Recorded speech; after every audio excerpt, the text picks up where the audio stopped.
भवसागर से पार उतरने का सबसे श्रेष्ठ साधन है ध्यान, और ध्यान का आधार है नाम जप। दोस्तों, नाम जप चलता फिरता परमात्मा है। ध्यान तो दिन में 2 घंटे ही करना होता है, शेष समय में नाम जप ही सुलभ और श्रेष्ठ साधन है। इसमें भी अखंड नाम जप की महिमा तो अतुलनीय है। नमस्कार दोस्तों, स्वागत है आपका हमारे YouTube चैनल भक्ति का रास्ता में। मैं हूं श्री कृष्ण भक्त और आज हम बात करने वाले हैं भगवान के नाम जप के बारे में। अगर आप हमारे चैनल पर नए हैं तो कृपया सब्सक्राइब करना ना भूलें और बेल आइकन को दबाएं ताकि आप हमारी नई वीडियो सबसे पहले देख सके। वीडियो की शुरुआत करने से पहले मेरी आपसे गुजारिश है कि आप वीडियो को पूरा देखें। नाम जप ईश्वरीय शक्ति का आहार है। जैसे हम अतिथि को प्रसन्न करने के लिए स्वादिष्ट पकवान परोसते हैं, वैसे ही ईश्वर को रिझाने के लिए एकाग्रचित्त श्रद्धा भाव से लय ताल पूर्वक किया गया नाम जप बहुत श्रेष्ठ आध्यात्मिक भोजन है। नाम धुन एक अलौकिक आनंद की जननी है। इसमें डूबने के लिए आवश्यक है कि जपकर्ता अपने आप को उसमें विलीन कर दे। आइए इसे कहानी के माध्यम से जानने की कोशिश करते हैं। एक बार की बात है, राजा एवं महामंत्री ने मार्ग में किसी ब्राह्मण को भीख मांगते देखा। राजा ने महामंत्री से पूछा, यह क्या है? महामंत्री ने तत्काल कहा, महाराज, यह मार्ग भूल गया है। राजा ने कहा, तो इस पंडित को रास्ते पे लाओ। महामंत्री ने कहा, आ जाएगा राजन, पर समय लगेगा। कृपया 3 माह की अवधि दीजिए। राजा ने स्वीकृति दे दी। शाम को महामंत्री ब्राह्मण के घर गया और ब्राह्मण से विद्वान होकर भीख मांगने का कारण पूछा। ब्राह्मण के बताने पर महामंत्री ने कहा, कल से रोज आप 4 बजे जाग जाइए और मेरे लिए 2 घंटे हरे कृष्ण कृष्ण कृष्ण हरे हरे, हरे राम राम राम हरे हरे नाम जप करें। शाम को एक स्वर्ण मुद्रा रोज आपके घर पहुंचा दी जाएगी। ब्राह्मण को पहले तो यह सुनकर आश्चर्य हुआ, किंतु मन ही मन सोचा कि ऐसा करने में क्या हर्ज है। जप करना स्वीकार कर लिया। पिछले जन्म के कुल के संस्कार शुभ थे। 4 बजे उठने और नाम जप करने में कोई कठिनाई नहीं हुई। रोज शाम को एक स्वर्ण मुद्रिका मिल जाने से धीरे धीरे ब्राह्मण धनवान हो गया। अभ्यास करते करते रामकृष्ण नाम के दिव्य संस्कारों ने दबे सुसंस्कारों को उभारा। एक दिन ब्राह्मण ने सोचा कि यदि महामंत्री के लिए नाम जप ने मुझे इतना धनाधन्य बना दिया, तो स्वयं के लिए जपने से तो लोक और परलोक दोनों ही धनाधन्य हो ही जाएंगे। ऐसा सोचकर ब्राह्मण रोज 2 घंटे खुद के लिए नाम जपने लगे। भगवान नाम की ऐसी कृपा हुई कि ब्राह्मण की कामनाएं खत्म होने लगी और एक दिन ब्राह्मण ने महामंत्री से कहा, आप कृपया सोने की मुद्रिका न भेजें, मैं अब केवल अपने लिए ही जप करूंगा। प्रभु नाम की उपासना ने मेरा विवेक एवं वैराग्य जागृत कर दिया। प्रभु भक्ति की लगनी लग गई है। एक दिन ब्राह्मण ने पत्नी से कहा, ईश्वर कृपा से अपनी गरीबी दूर हो गई, सब ठीक हो गया। अब आप अनुमति दें तो मैं एकांत में रहकर नाम जप साधना करना चाहता हूं। पत्नी साध्वी थी, इसीलिए उसने स्वीकृति दे दी। अब ब्राह्मण देवता सतत प्रभु स्मरण में रंग गए। साधना फलने फूलने लगी। लोग दर्शनार्थ पधारने लगे। धीरे धीरे बात राजा तक पहुंची तो राजा भी एक दिन महामंत्री के साथ महात्मा के दर्शन करने पधारे। वापस लौटते समय राजा ने कहा, महात्मा जी, मैं भारत का राजा आपसे प्रार्थना करता हूं, यदि आपको किसी चीज की जरूरत पड़े तो निसंकोच संदेश भिजवाइएगा, तत्काल मिलेगी। ब्राह्मण देवता मुस्कुराए और बोले, राजन, आपके पास ऐसा कुछ नहीं जिसकी मुझे जरूरत हो। हां, यदि आपको कुछ चाहिए तो मांगने में संकोच मत करना। महामंत्री ने कहा, राजन, आपने पहचाना इनको? ये वही ब्राह्मण हैं जो 3 माह पूर्व भीख मांग रहे थे। प्रभु नाम के जप ने एक भिखारी को सच्चा दाता बना दिया है। यह सुनकर राजा बड़े हैरान हुए। यह है नाम जप का प्रभाव। संघर्ष और चिंता के इस युग में भगवान का पवित्र नाम जपना हमारी सभी समस्याओं और चिंताओं का इलाज है। हमारे ग्रंथों में भी कहा गया कि भगवान का सुमिरन यानी कि स्मरण और जाप करने से भक्त को जीवन में और मृत्यु के पश्चात भी अनंत लाभ होते हैं। कलयुग में भगवान नाम सुमिरन से ही भक्त भगवत प्राप्ति और मोक्ष प्राप्त करता है। जैसे शिशु को सुलाने के लिए मां लोरी गाती है, वैसे ही भगवान को प्रसन्न करने के लिए नाम जाप एक श्रेष्ठ साधन है। नाम जाप के अनंत लाभों को लिखकर बताना संभव ही नहीं हो सकता, क्योंकि भक्तों ने भगवान नाम जपने से इतने लाभ प्राप्त किए हैं कि इसे खोजने निकल पड़े तो लाखों जन्म भी कम पड़ जाए। महर्षि नारद मुनि एक काल में विद्याहीन बलहीन दासी पुत्र हुआ करते थे। सातों के संगति और भगवान नाम जप से उन्हें देवर्षि पद प्राप्त हुआ। भगवान का परम भक्त प्रहलाद निरंतर हरि नाम सुमिरन करता था। प्रहलाद ने बाल्यावस्था में ही भगवत प्राप्ति कर ली। भगवान ने हिरण्यकश्यप से प्रहलाद के प्राणों की रक्षा की। प्रहलाद अंतिम समय में मृत्यु लोक छोड़कर भगवान के परम पूज्य धाम बैकुंठ पहुंच गए। महाभारत काल में भी मैत्रेय ऋषि की कथा है, जिसमें भगवान नाम के प्रभाव से वे एक कीड़े से ज्ञानी महर्षि में परिवर्तित हो गए। भगवान नाम जाप के लाभों पर ऐसी असंख्य कथाएं हैं। भगवान नाम जपने से ही कई भक्तों के जीवन में अद्भुत लाभ हुए हैं। दोस्तों, एक बार की बात है, एक संत महात्मा श्यामदास जी रात्रि के समय में श्री राम नाम का अजपा जाप करते हुए अपनी मस्ती में चले जा रहे थे। जाप करते हुए वे एक गहन जंगल से गुजर रहे थे। विरक्त होने के कारण वे महात्मा बार बार जगह बदलते रहते थे। वे किसी एक स्थान में अधिक समय नहीं रहते थे। वे ईश्वर नाम के प्रेमी थे, इसीलिए दिन रात उनके मुख से राम नाम जप चलता रहता था। स्वयं राम नाम का अजपा जाप करते तथा औरों को भी उसी मार्ग पर चलने की सलाह देते थे। श्यामदास जी गहन जंगल में मार्ग भूल गए थे, पर अपनी मस्ती में चले जा रहे थे। दूर अंधेरे के बीच में बहुत सी दीपमालाएं प्रकाशित थीं। महात्मा जी उसी दिशा की ओर चलने लगे। निकट पहुंचते ही देखा कि वटवृक्ष के पास अनेक प्रकार के वाद्य यंत्र बज रहे हैं। नाच गान और शराब की महफिल जमी है। कई स्त्री पुरुष साथ में नाचते कूदते हंसते तथा औरों को हंसा रहे हैं। उन्हें महसूस हुआ कि वे मनुष्य नहीं, प्रेतात्मा हैं। श्यामदास जी को देखकर एक प्रेत ने उनका हाथ पकड़कर कहा, ओ मनुष्य, हमारे राजा तुझे बुला रहे हैं, चल। वे मस्त भाव से राजा के पास गए, जो सिंहासन पर बैठा था। वहां राजा के इर्द गिर्द कुछ प्रेत खड़े थे। प्रेतराज ने कहा, तुम इस ओर क्यों आए? हमारी मंडली आज मदमस्त हुई है, इस बात का तुमने विचार नहीं किया। तुम्हें मौत का डर नहीं है? हंसते हुए महात्मा श्यामदास जी बोले, मौत का डर? और मुझे? राजन, जिसे जीने का मोह हो उसे मौत का डर होता है। हम साधु लोग तो मौत को आनंद का विषय मानते हैं। यह तो देह परिवर्तन है, जो प्रारब्ध कर्म के बिना किसी से हो नहीं सकता। प्रेतराज बोले, तुम जानते हो हम कौन हैं? महात्मा जी ने कहा, मैं अनुमान करता हूं कि आप प्रेतात्मा हो। प्रेतराज बोले, तुम जानते हो सभी लोग और पूरा समाज हमारे नाम से कांपता है। महात्मा जी ने कहा, प्रेतराज, मुझे मनुष्य में गिनने की गलती मत करना।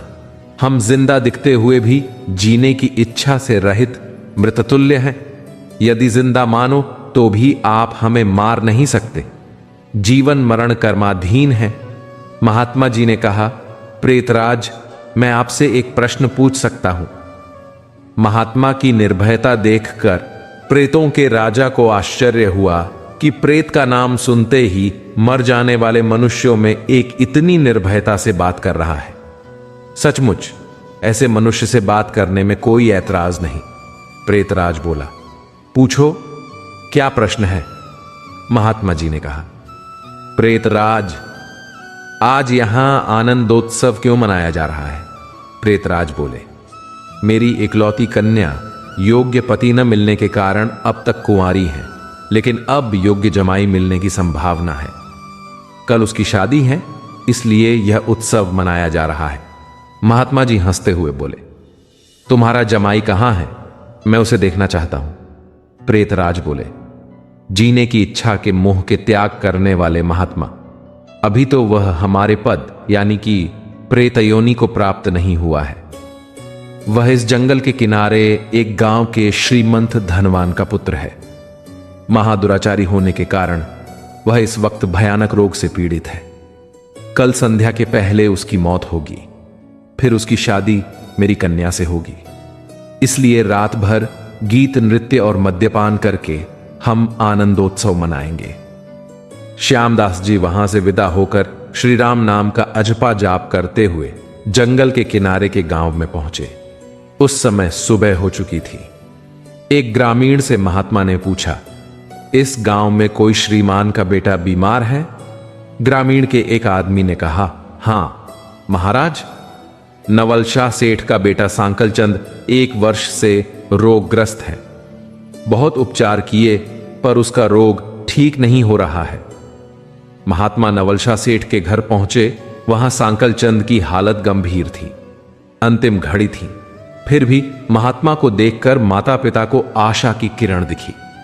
उन्होंने महात्मा का स्वागत किया। सेठ पुत्र के पलंग के निकट आकर महात्मा राम नाम की माला जपने लगे। दोपहर होते होते लोगों का आना जाना बने लगा। महात्मा जी बोले, क्यों सांकलचंद, अब तो ठीक हो? सांकलचंद ने आंखें खोलते ही अपने सामने एक प्रतापी संत को देखा तो रो पड़ा। बोला, बाप जी, आप मेरा अंत सुधारने के लिए पधारे हो। मैंने बहुत पाप किए हैं, भगवान के दरबार में क्या मुंह दिखाऊंगा। फिर भी आप जैसे संत के दर्शन हुए हैं, यह मेरे लिए शुभ संकेत है। इतना बोलते ही उसकी सांस फूलने लगी, वह खांसने लगा। महात्मा जी बोले, बेटा निराश न हो, भगवान राम पतित पावन है। तेरी यह अंतिम घड़ी है। अब काल से डरने का कोई कारण नहीं। खूब शांति से चित्तवृत्ति के तमाम वेग को रोककर श्री राम नाम के जप में मन को लगा दे। अजपा जाप में लग जा। शास्त्र में भी लिखा गया है कि चरितम रघुनाथस्य शत कोटिम प्रविस्तरम एकैकम अक्षरम पुण्य महापातक नाशनम, अर्थात 100 करोड़ शब्दों में भगवान राम के गुण गाए गए हैं। उसका एक एक अक्षर ब्रह्म हत्या आदि महापापों का नाश करने में समर्थ है।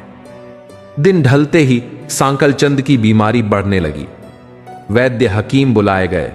हीरा भस्म आदि कीमती औषधियां दी गई, किंतु अंतिम समय आ गया यह जानकर महात्मा जी ने थोड़ा नीचे झुककर उसके कान में राम नाम लेने की याद दिलाई। राम बोलते ही उसके प्राण पखेरु उड़ गए। लोगों ने रोना शुरू कर दिया। शमशान यात्रा की तैयारियां होने लगी। मौका पाकर महात्मा जी वहां से चल दिए। नदी तट पर आकर स्नान करके नाम स्मरण करते हुए वहां से रवाना हुए। शाम ढल चुकी थी। फिर वे मध्य रात्रि के समय जंगल में उसी वटवृक्ष के पास पहुंचे जहां प्रेत समाज उपस्थित था। प्रेतराज सिंहासन पर हताश होकर बैठे थे। आज गीत नृत्य हास्य कुछ न था। चारों ओर करुण आक्रंद हो रहा था। सब प्रेत रो रहे थे। महात्मा ने पूछा, प्रेतराज, कल तो यहां आनंदोत्सव था, आज शोक समुद्र लहरा रहा है, क्या कुछ अहित हुआ है? प्रेतराज ने कहा, हां भाई, इसीलिए रो रहे हैं। हमारा सत्यानाश हो गया। मेरी बेटी की आज शादी होने वाली थी, अब वह कुंवारी रह जाएगी। महात्मा जी बोले, प्रेतराज, तुम्हारा जमाई तो आज मर गया है, फिर तुम्हारी बेटी कुंवारी क्यों रही? प्रेतराज ने चिढ़कर कहा, तेरे पाप से। मैं ही मूर्ख हूं कि मैंने कल तुझे सब बता दिया। तूने हमारा सत्यानाश कर दिया। महात्मा ने नम्र भाव से कहा, मैंने आपका अहित किया, यह मुझे समझ में नहीं आता। क्षमा करना, मुझे मेरी भूल बताओगे तो मैं दोबारा नहीं करूंगा। प्रेतराज ने जलते हृदय से कहा, यहां से जाकर तूने मरने वाले को नाम स्मरण का मार्ग बताया और अंत समय में राम नाम कहलवाया। इससे उसका उद्धार हो गया और मेरी बेटी कुंवारी रह गई। महात्मा जी बोले, क्या सिर्फ एक बार नाम जप लेने से वह प्रेतयोनि से छूट गया? आप सच कहते हो? प्रेतराज बोले, हां भाई, जो मनुष्य राम का नाम जप करता है वह नाम जप के प्रताप से कभी हमारी योनि को प्राप्त नहीं होता। भगवान के नाम जप में नरकोद्धारिणी शक्ति है। प्रेत के द्वारा राम नाम का यह प्रताप सुनकर महात्मा जी प्रेमाश्रु बहाते हुए भाव समाधि में लीन हो गए। उनकी आंखें खुलीं तब वहां प्रेत समाज नहीं था। बाल सूर्य की सुनहरी किरणें वट वृक्ष को शोभायमान कर रही थीं। भगवान के नाम जप के असंख्य लाभ है, जिसमें से हम 14 अति महत्व लाभ के बारे में बात करेंगे। पहला लाभ यह है कि नाम जप से हमारे मन की चेतना जागृत होती है। दूसरा, आध्यात्मिक ज्ञान प्राप्त होता है। तीसरा, आध्यात्मिक उन्नति होती है। चौथा, मन एकाग्र होता है। पांचवा, हमें सद्गति मिलती है। छठा, मानसिक तनाव दूर होता है। सातवां, हमें भगवत प्राप्ति होती है। आठवां, आध्यात्मिक सुख प्राप्त होता है। नौवां, आध्यात्मिक सुख प्राप्त होता है। 10वां, भक्ति में उन्नति होती है। 11वां, हमारे काम, मोह, लोभ, घृणा, क्रोध, विषाद और बदले की भावना नष्ट हो जाती है। 12वां, भक्त निर्भय बनता है। 13वां, हृदय प्रेम अमृत से भर जाता है। 14 और आखिरी यह है कि संकट में नाम जप से भारी संकट भी टल जाता है। एक बार की बात है, तुलसीदास जी नाम जाप कर रहे थे। एक व्यक्ति ने उनसे पूछा, कभी कभी कर्म बंधन या आलस के कारण भक्ति करने का मन नहीं करता, फिर भी नाम भगवान का नाम जाप करते हैं, क्या इसका कोई लाभ प्राप्त होता है? तुलसीदास जी ने उत्तर देते हुए कहा, तुलसी, मेरे राम को रीज भजो या खीज, भौम पड़ा जामे सभी उल्टा सीधा बीज। अर्थात जब भूमि पर बीज लगाए जाते हैं तब प्रकृति यह नहीं देखती कि बीज उल्टे पड़े या सीधे, कालांतर में सभी बीज अंकुरित होकर भूमि के ऊपर निकल आते हैं। भायों को भायम अनख आलस हूं, नाम जपत मंगल दिसी दसहूं। अर्थात नाम जप करते हुए अगर रुचि नहीं है, आलस आ रहा है, मन नहीं लगता है, तब भी नाम जाप कीर्तन करने से फल मिलता ही है। इसी तरह नाम जप कैसे भी लिया जाए, इसका फल भक्त को अवश्य ही प्राप्त होता है। नाम जाप और मंत्र जाप से भक्त आध्यात्मिक उन्नति तो करता ही है, साथ ही भगवान का नाम जपने से जीवन के समस्याओं पर हल निकाल सकता है। भगवान नाम जाप कीर्तन को अद्भुत महिमा को वेदों और पुराणों में गाया गया है। भगवान के स्वरूप को मन में विराजमान कर भगवान का ध्यान करने से और नाम जप करने से भक्त पंच महाभूत में विलीन हो जाता है और आध्यात्मिक शांति और आनंदमय अवस्था प्राप्त करता है। शास्त्रों की प्रतिज्ञा है, राम, कृष्ण, हरि या शिव के नाम जप कीर्तन करने से, कीर्तन से भक्त को अनंत फल प्राप्त होता है। हमारा यह जीवन कलयुग में शुरू हुआ है। पुराणों में कलयुग को महान कहा गया है, जहां सतयुग से लेकर कलयुग तक भगवान को प्राप्त होना आसान होता गया है। कलयुग कल्प का अंतिम युग है। इस कलयुग में भगवान का सिर्फ नाम जाप करने से ही भक्त जीवन और मरण के चक्र से मुक्त होकर परम आनंद मोक्ष धाम को प्राप्त होता है। इसी तरह परमात्मा का 2 अक्षर वाले श्री हरि नाम की महिमा अनंत है। ये वदंती नरा नित्यम हरिरित्यक्षर द्वयम तस्योच्चारण मात्रेण विमुक्तास्ते न संशय। अर्थात जो व्यक्ति परमात्मा के 2 अक्षर वाले हरि नाम उच्चारण करते हैं, वे उच्चारण मात्र से ही मुक्त हो जाता है, इसमें शंका नहीं। इस श्लोक में हरि नाम की महिमा को गाया गया है। हरि नाम में ही शाश्वत परम आनंद है। केवल हरि नाम जपने से ही व्यक्ति निसंदेह दुख रूपी संसार से मुक्ति प्राप्त करता है। हरे राम हरे कृष्ण कृष्ण कृष्णति मंगलम एवं वदंती ये नित्यम न हि तान बाते कली। अर्थात हरे राम हरे कृष्ण कृष्ण कृष्ण ऐसा जो सदा उच्चारण करते हैं, उन्हें कलयुग में कोई भी हानि नहीं पहुंचा सकता है। परमात्मा अपने भक्तों की सदा ही रक्षा करते हैं। नाम जप कीर्तन की महिमा अनंत है। यज्ञ, पूजा, होम आदि से भी नाम जाप कीर्तन की तुलना नहीं की जा सकती। नाम जाप करने के लिए किसी विशेष स्थिति या स्थान पर होना आवश्यक नहीं है। भगवान नाम किसी भी समय मन में ही भगवान के स्वरूप को ध्यान कर लिया जा सकता है। नाम जाप ध्यान का आधार है। नाम जाप भवसागर से पार निकलकर परम आनंद प्राप्त कर परमात्मा में विलीन होने का सर्वश्रेष्ठ साधन है। किसी भी शेष समय पर नाम जाप करना सुलभ और श्रेष्ठ है, लेकिन अखंड नाम जाप की महिमा अतुलनीय है। सन्यासी अखंड नाम जप या मंत्र जाप ही करते हैं। एक बार की बात है, एक किसान था जिसका नाम रामदास था।